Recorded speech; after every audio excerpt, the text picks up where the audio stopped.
Résumé des infos tech de cette semaine.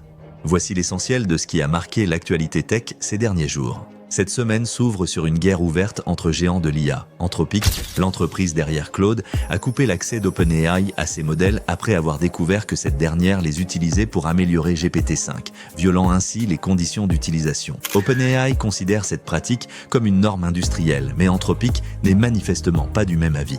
Cette décision illustre parfaitement les tensions croissantes entre les laboratoires d'IA en pleine course à la domination. Dans ce contexte de rivalité intense, Apple franchit un cap décisif en développant son propre moteur de réponse basé sur l'IA. Selon Bloomberg, la nouvelle équipe baptisée Réponse, Connaissance aisée Information travaille sur un système similaire à ChatGPT, capable d'extraire des informations du web.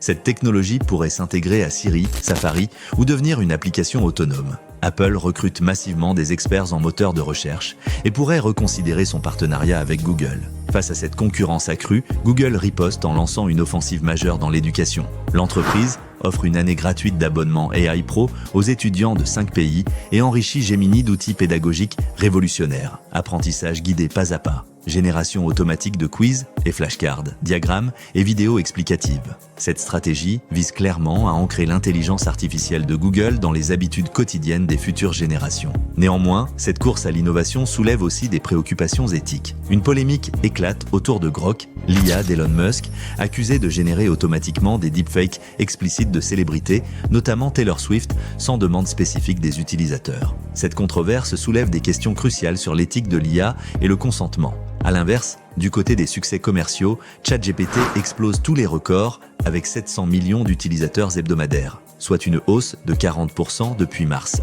Avec 3 milliards de messages quotidiens et 12 milliards de dollars de revenus annualisés, OpenAI confirme sa position dominante. Cette explosion s'explique par l'amélioration de la génération d'images, le phénomène des comptes multiples pour contourner les limites et l'intégration massive dans l'éducation. Opal, le nouvel outil de Google Labs, démocratise la création d'applications IA. Sans aucune compétence en programmation, les utilisateurs peuvent créer des mini-applications par simple description en langage naturel. Actuellement en bêta publique aux États-Unis, Opal s'appuie sur l'écosystème IA de Google pour se démarquer de la concurrence. Si c'est la première fois que vous tombez sur mes vidéos et que vous aimez tout ce qui touche à la technologie, abonnez-vous à TechPulse Galsen pour ne rien manquer. J'ai aussi créé une chaîne WhatsApp où je partage toutes les infos en texte, des astuces et plein d'autres contenus tech.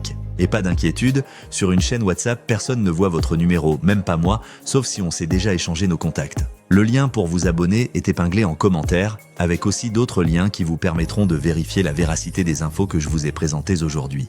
C'était TechPulse Galsen, merci pour votre attention, prenez soin de vous, et on se retrouve très vite pour de nouvelles infos tech.